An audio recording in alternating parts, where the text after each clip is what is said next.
Menyedihkan. Sebuah plot twist hukum paling memalukan yang sulit dipercaya. Selama ini, publik disuguhi panggung sandiwara. Tumpukan uang sitaan dipamerkan di depan kamera, lengkap dengan narasi pemberantasan korupsi yang garang. Tapi hari ini, topeng itu runtuh. Sang eksekutor yang selama ini berlagak di garda terdepan, justru terseret langsung dalam pusaran mega korupsi dan pencucian uang. Lihat saja situasi mencekam di kawasan Cipete, Jakarta Selatan pada 8 Juli 2026 kemarin.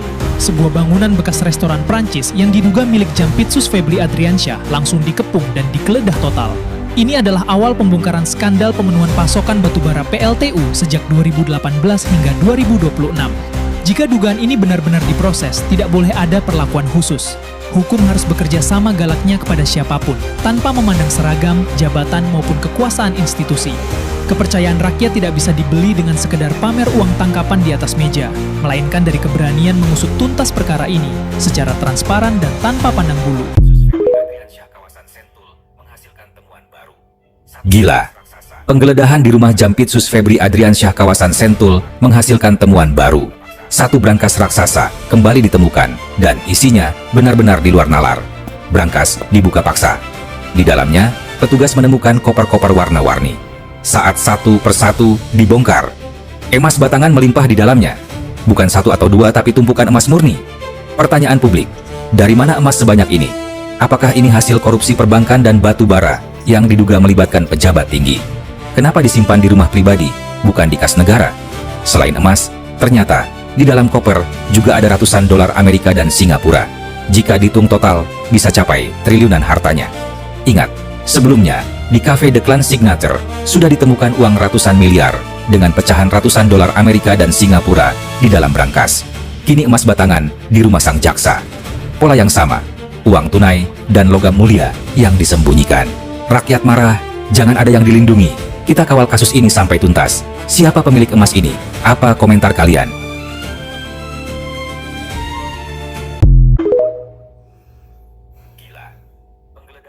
Berangkat dia.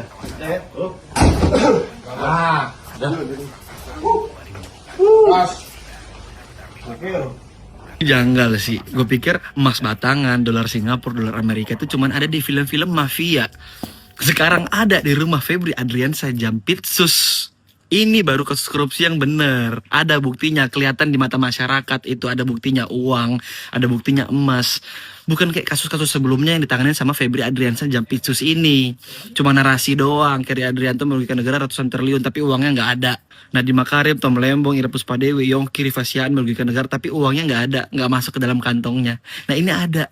Jadi orang-orang itu dicap koruptor sama Febri Adriansyah ini hanya gara-gara keputusan bisnis. Nah ini udah ada emasnya, udah ada dolarnya. Masa nggak ada tersangkanya? Pak polisi udah ngumpulin barang-barang bukti sebanyak-banyaknya. Sekarang nanti kita tunggu hasil penyelidikannya apa, ya kan? Lagian kan ini sesuai sama maunya Pak Prabowo. Memberantas korupsi, bukan melindungi koruptor.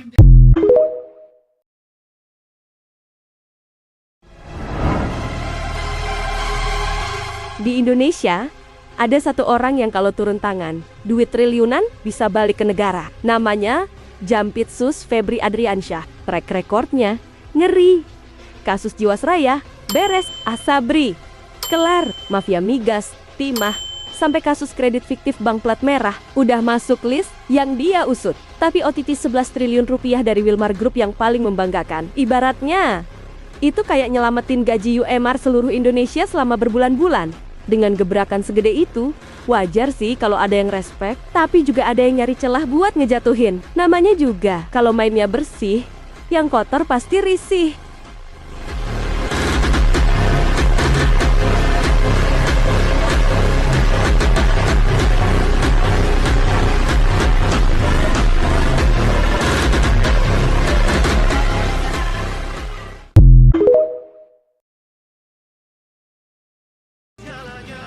Di balik layar Kejagung, ada sosok yang sering disebut sang penakluk koruptor triliunan. Namanya Febri Adriansyah, Jaksa Agung Muda, bidang tindak pidana khusus, atau yang kita kenal dengan Jampitsus.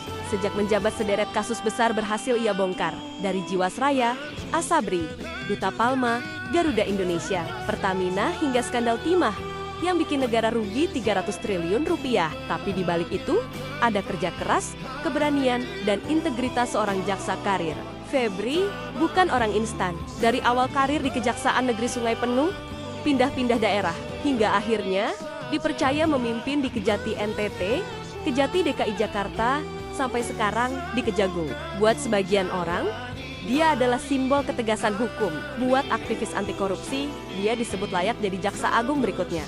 Satu hal yang jelas, langkah Jampitsus Febri Adriansyah adalah bukti bahwa perang melawan korupsi belum berhenti. Semua kita nilai cukup baik. Untuk kejaksaan, satu kata, jaya. Ya, Jampitsus Febri. Dia pernah memperingati Hari Anti Korupsi Sedunia tanggal 9 Desember 2025. Berantas korupsi untuk kemakmuran rakyat. Ketika Polri melakukan penggeledahan, lihat ini. Pertama 74 kg emas batangan. Banyak sekali emas di dalam koper. Begitu juga di kafenya.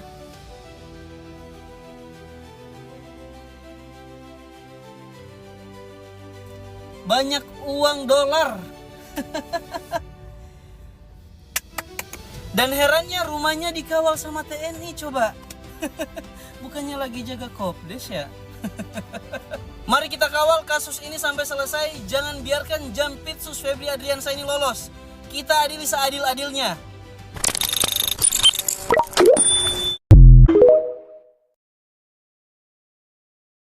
Nih kalian bisa lihat, hukum karma itu ada.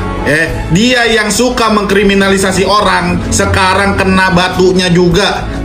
Lo bisa lihat si paling anti korupsi, tapi giliran digeledah kafenya, ditemukan tumpukan dolar yang kagak tahu dah tuh jumlahnya berapa juta dolar. Pertanyaan gua, kok bisa jaksa punya duit segitu? Dia diduga melakukan TPPU batubara yang merugikan negara 5 triliun. Jadi blackout Sumatera, kalian udah tahu lah siapa benang merahnya. Sekarang rumahnya lagi dijagain sama tentara. Kata gua mah tentara mending jagain kopdes saja, kagak usah jagain rumah Febri.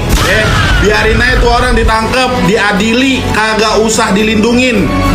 Kami mendesak untuk para aparat penegak hukum, tangkep Jampitsus Febri.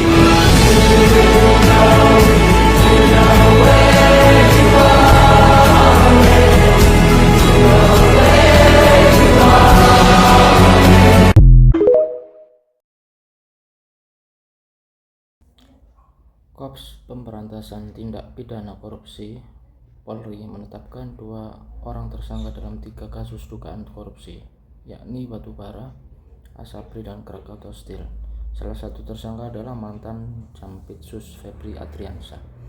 Kepala Kortas Tipikor Polri Irjen Toto Suharyanto mengatakan bahwa status hukum terhadap yang bersangkutan ditetapkan setelah pihaknya melakukan gelar perkara terkait kasus tersebut. Kita telah melaksanakan gelar perkara dan berdasarkan gelar perkara kita telah menetapkan 2 tersangka saat ini, yaitu Saudara DR, Saudara FA, kata Toto Suharyanto di Jakarta Sabtu.